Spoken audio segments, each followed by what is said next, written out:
Messieurs, bonsoir. Nous recevons ce soir sur le plateau de la télévision Futur Média, Barthélémy Diaz. C'est le maire de Sicap Sacré-Cœur, Mermoz. Bonsoir, monsieur le député.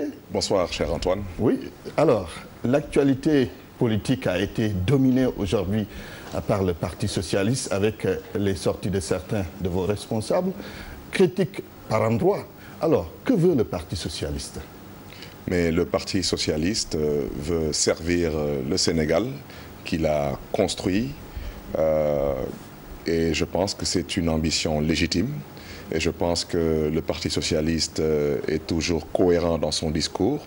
Nous avons été clairs lors de notre combat contre l'ancien régime. Nous avions dit que nous nous battrions pour remplacer le président Wade et que si ça ne marchait pas, celui qui serait le mieux positionné au second tour serait soutenu par le Parti socialiste, ce que nous avons fait.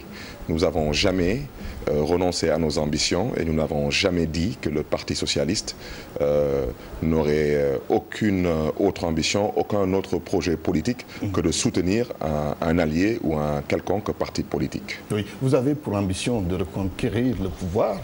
Vous dites que vous êtes cohérent. Mais d'autres disent le contraire. Vous êtes à l'intérieur d'une coalition et en même temps vous critiquez le chef de cette coalition. Non, pas du tout. Je pense que loin de nous l'idée de critiquer le président Macky Sall, qui d'abord est un allié, est un ami. Mais vous savez, les erreurs se paient en politique, ça se paie cash. Le président Macky Sall, et je peux dire qu'en toute modestie, je fais partie de ceux qui ont toujours demandé respectueusement au président Macky Sall de mettre en place un cadre de concertation pour qu'on puisse échanger. Si cela avait été le cas, aujourd'hui peut-être éventuellement on aurait pu discuter d'une candidature pour la coalition. Oui. Et vous comprendrez aisément que ce n'est pas presque en fin de mandat qu'aujourd'hui certains individus peuvent se permettre de nous donner des leçons de morale. Le président Macky Sall, moi personnellement, j'ai dit que je ne suis pas comptable de son bilan parce que je n'ai pas été associé à la réflexion. Vous n'êtes pas comptable, mais il y a des ministres socialistes dans son gouvernement. J'arrive, je pense que moi j'ai donné ma position. Je ne suis pas le porte-parole du Parti socialiste et j'ai dit que je pense que le Parti socialiste ne peut pas être comptable d'un bilan parce que je considère qu'il n'a pas été associé à la réflexion. Il a été invité à participer à un gouvernement. Et à ce titre, j'ai dit que dans le cadre de certaines politiques sectorielles, qu'effectivement, nous avons une part de responsabilité. Et quand j'ai vu que cela... Exactement, quand j'ai vu que peut-être mes propos ont créé une confusion, j'ai dit nous sommes solidaires. Non, mais au sein de votre parti? Non, jamais au sein de notre parti. Parce qu'au sein de notre parti, je crois que nous sommes des camarades. La camaraderie nous commande de discuter. Nous avons malheureusement en face de nous des gens qui manquent de culture politique, de culture démocratique et qui considèrent que quand on fait une proposition, ils doivent répondre par une insulte, malheureusement. Alors, quand j'ai vu que cette confusion, malheureusement, a été peut-être, disons, entretenue par mes propos, j'ai dit que nous sommes solidaires. C'est du français. Alors, si certains considèrent aussi que ce que je dis ne les rassure pas, eh ben, ils veulent entendre le nom comptable. Eh ben, nous sommes comptables, mais nous ne sommes pas responsables. Là, au moins, ça règle... Comme Abdoulaye Wilane, qui a parlé de la même façon que vous. Nous sommes comptables, mais pas responsables. Finalement, je n'ai pas entendu... C'est un jeu de mots que les gens ne comprennent pas trop. Non, ce n'est pas un jeu de mots, parce que moi, au début, j'ai été clair. Et je dis que c'est à cause du manque de cadre de concertation. Oui, le président Macky Sall a quand même reçu à rencontrer les leaders de Benno Bokk Yakaar à 2 reprises d'ailleurs. Ce n'est pas déjà un début de cadre de concertation? Ah, mais vous savez, le Parti socialiste, ce n'est pas une garderie d'enfants. Ousmane Tanor Dieng en est son secrétaire général. Il n'est pas le Parti socialiste. Ce serait franchement une insulte que de réduire le Parti socialiste à un homme ou à une femme. Et Ousmane Tanor Dieng lui-même n'accepterait pas qu'on réduise le Parti socialiste à sa modeste personne. Il nous respecte et on le respecte. Le Parti socialiste, ce sont des instances qui ont pour nom le comité central, le bureau politique, le secrétaire exécutif national. Et Ousmane Tanor Dieng, il a peut-être, vous le connaissez, c'est un diplomate de formation. Mais il a été clair, l'objectif du Parti socialiste, c'est de reconquérir le pouvoir. Et je ne vois pas pourquoi est-ce que les uns et les autres doivent nous insulter pour cela ou nous critiquer. Nous, on ne les a pas insultés, on ne les a pas critiqués, on n'a fait que décliner une ambition. Et je pense que cette ambition, elle est totalement légitime, c'est de vouloir servir son pays. Oui, la reconquête du pouvoir, comment ça va se faire? Quel argument allez-vous servir aux Sénégalais?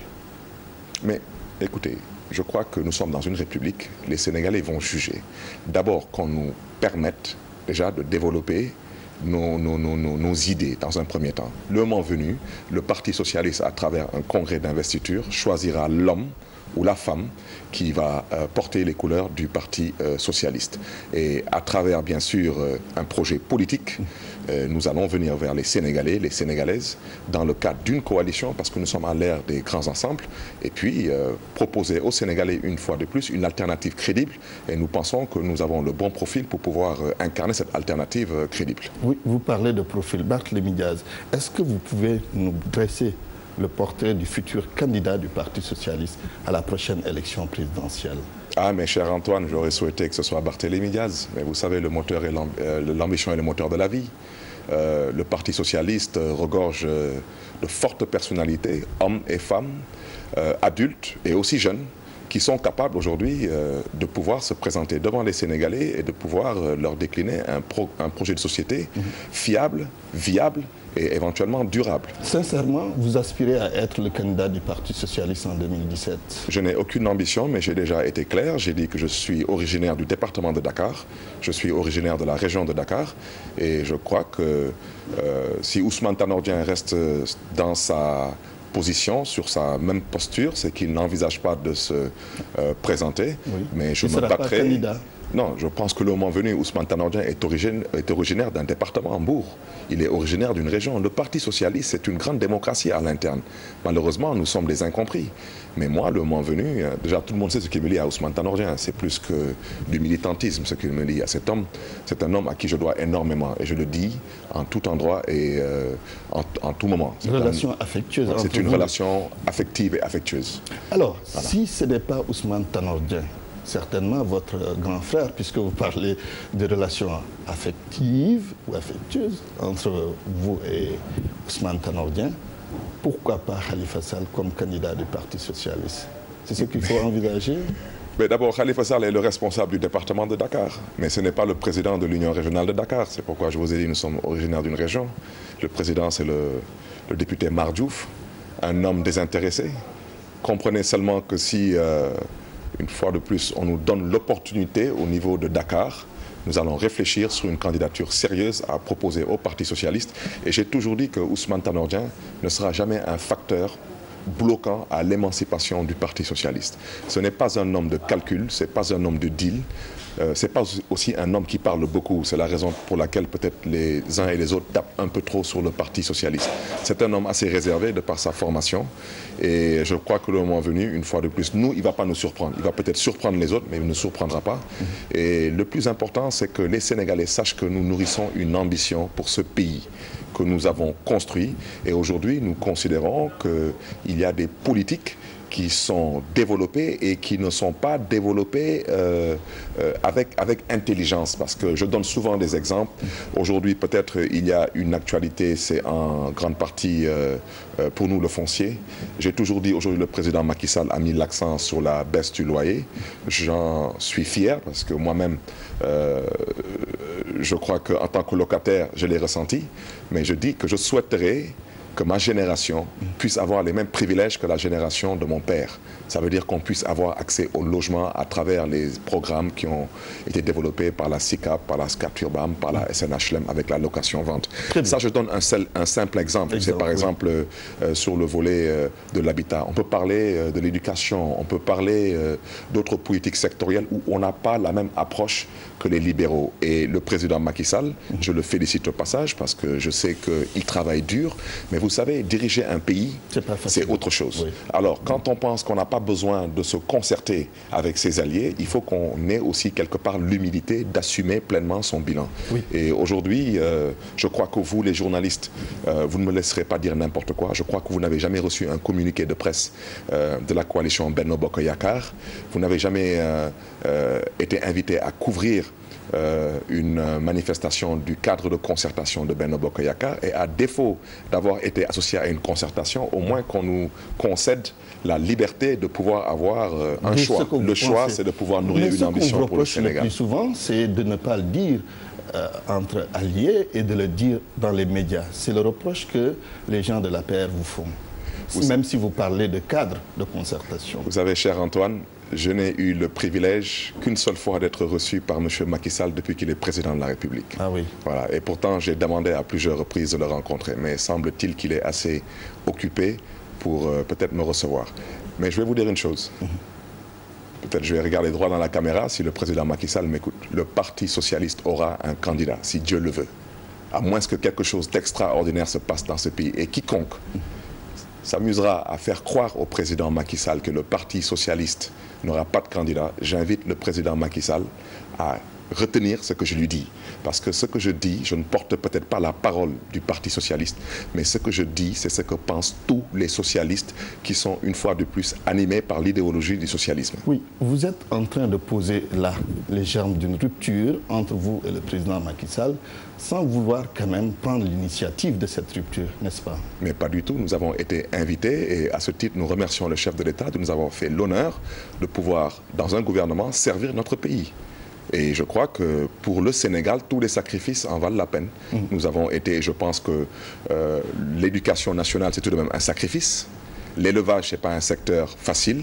Et je crois que nos deux ministres ont franchement, en toute fidélité, en toute loyauté, servi de façon républicaine le gouvernement du Sénégal et en particulier son Excellence le président Macky Sall. La rupture peut intervenir à tout moment. Mais la rupture, si elle intervient... Vu comme passe d'armes entre vous, Parti socialiste et la PR. Il n'y a pas eu de passe d'armes. Il y a en face de nous, malheureusement, des colistiers qui n'ont aucune culture démocratique. Et je me félicite du fait que le président Macky Sall n'ait jamais eu à tenir des propos déplacés. Parce que tout de même, au niveau effectivement où il a un minimum de culture démocratique, de culture républicaine. Comment est-ce que vous pouvez dire à quelqu'un que vous n'avez pas le droit d'avoir une ambition pour votre pays? Ces gens oublient qu'ils ont été formés dans un pays dirigé par les socialistes. Et c'est franchement un peu, je dirais, excusez-moi de l'expression, c'est du culot que de se permettre que de dire aux socialistes qu'ils n'ont pas le droit de nourrir une ambition. Alors, on va tourner cette page pour aborder la dernière question de cet entretien. Votre mairie, Mermoz Sicap Sacré-Cœur, quelques difficultés avec l'acte 3 de la décentralisation. Alors, qu'est-ce qui a évolué entre-temps? Parce que depuis quelque temps, vous vous plaignez d'un certain nombre de choses. Est-ce que les choses sont en train de bouger? Vous savez, je suis bien placé aujourd'hui pour élever la voix parce que je prends mes collègues députés à témoin. Le ministre Maître Oumar Youm, à qui je réitère toute mon amitié et tout mon respect, c'est le rôle que j'ai joué en commission et en plénière. Je me suis battu pour l'acte 3 parce que tel qu'il était présenté, je pensais que c'était une avancée pour les collectivités locales. Et il y avait à l'époque un débat que moi-même je refusais de porter, parce que je considérais que c'était un peu trop gros. Mais aujourd'hui, on nous met devant un fait accompli. C'est comme si, d'abord, je vous donne l'exemple de la commune de Mermoz-Sacré-Cœur, qui à l'époque où elle était commune d'arrondissement, elle disposait d'un budget annuel prévisionnel de 300 millions de francs CFA, dont le tiers venait de la ville de Dakar, avec un fonds de dotation. Aujourd'hui, de 100 millions. On vous a privé de cela? On nous l'a privé, et puis c'est sur la base de l'acte 3. Mais on nous avait promis des recettes beaucoup plus importantes. Le deuxième tiers venait de ce qu'on appelle la taxe sur l'électricité consommée. Ça veut dire sur chaque facture d'électricité consommée dans le périmètre communal de Mermoz-Sacré-Cœur, 2,5% de cette taxe, en fait 2,5% de cette facture est prélevée dans un fonds qui est reversé aux communes.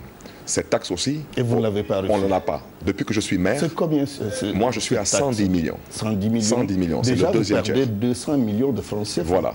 Alors, je suis comment vous faites pour quand même gérer la situation? Non, aujourd'hui, on fonctionne. On ne fait rien d'autre. On fonctionne et je suis désolé. Les salaires sont payés? Mais les salaires sont payés difficilement. Je ne pense pas qu'on pourra terminer l'année.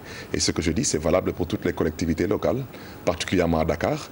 Et aujourd'hui, il semble-t-il, selon certaines informations que nous glanons par-ci et par-là, que l'exécutif souhaiterait que cette taxe soit répartie dans l'ensemble du pays. Mais je souhaiterais que le président Macky Sall, qui a déjà été aussi maire, soit attentif à ce que nous disons. Comment vous voulez prendre la taxe sur l'électricité consommée à Mermoz-Sacré-Cœur, vouloir la répartir, en donner une partie à Podor, à Fongolimi. Cette taxe ce courant a été consommé dans la commune de Mermoz-Sacré-Cœur. Que ceux qui sont à Fatick n'ont qu'à consommer leur courant et prendre leur taxe. Et pendant qu'on y est, si on veut répartir cette taxe, soi-disant, c'est une taxe qui doit être répartie. Mais c'est ce même raisonnement que les gens développent avec la patente. Je prends le cas de la Sonatel. Antoine, la Sonatel se trouve dans le périmètre de Mermoz-Sacré-Cœur. Elle fait un chiffre d'affaires annuel de plus de 400 milliards. Aujourd'hui, avec l'acte 3, la commune de Mermoz-Sacré-Cœur se retrouve avec 0 francs de recettes. Vous ne gagnez rien? Rien du tout. Rien du tout. Auparavant, vous gagniez combien avec la Sonatel? Auparavant, on ne gagnait rien, mais auparavant, la patente était recouvrée par la ville de Dakar. Et aujourd'hui, la ville de Dakar, bien sûr, ne recouvre plus cette patente. On doit normalement nous reverser cette patente. Et moi, dans le cas de Mermoz-Sacré-Cœur, la patente seulement sur la Sonatel. Sur Sonatel Orange, Sonatel simple, je suis à presque 2 milliards 100 millions. C'est-à-dire que moi, il suffit qu'on me reverse la patente de la Sonatel, je n'ai même plus besoin de chercher des recettes. Parce que mon budget, il explose, il n'éclate pas, il explose. Alors aujourd'hui, il y a des fonctionnaires qui considèrent que cette patente doit être reversée sur tout l'ensemble du territoire national. Mais pendant qu'on y est, parce que semble-t-il, la Sonatel, son réseau couvre l'ensemble du territoire national. Bon, pendant qu'on y est, le ciment de la Sococim va dans tout le Sénégal. Eh bien, la patente qu'il y a à Rufisque, on n'a qu'à la distribuer dans tout le Sénégal et la commune de Rufisque disparaît. Pendant qu'on y est, le sucre de Richard Toll va dans tout le Sénégal. Il faut arrêter ce type de débat. On ne peut pas prendre des lois pour des personnes. On ne peut pas déshabiller Jean pour habiller Paul. Aujourd'hui, nous croyons à l'acte 3, mais à une seule condition. C'est qu'on comprenne aussi que la ville de Dakar est une entité qui doit être respectée, qui doit être sauvegardée, parce qu'aujourd'hui, la ville de Dakar aussi a un rôle que les collectivités locales, donc les communes, ne peuvent pas jouer. Parce que ces communes ne sont pas dans un rôle qui leur permettront éventuellement de jouer le rôle que joue la ville de Dakar, avec par exemple Abbas Ndao, la piscine olympique du Point, entre autres et entre autres. Et puis, il y a des choses que la ville de Dakar est obligée de faire, comme le lait à l'école, les uniformes à l'école, pour qu'on puisse se sentir dans un département, le département de Dakar. Aujourd'hui, ce qu'on a retiré à la ville, jusqu'à présent, on ne l'a pas donné aux communes. Et il semble-t-il que c'est une politique délibérée de vouloir asphyxier ces communes que nous sommes. Très bien. Merci, Barthélémy. C'est moi qui vous remercie. Je rappelle que vous êtes le maire de Sicap Mermoz-Sacré-Cœur, député à l'Assemblée nationale, membre du bureau politique du Parti socialiste. Mesdames, Messieurs, bonsoir. C'est tout pour aujourd'hui. À vous, Chérif Cheikh Ahmed Tidiane Diop. Demain, retrouvez membre du BRACAN. Excellente soirée à toutes et à tous.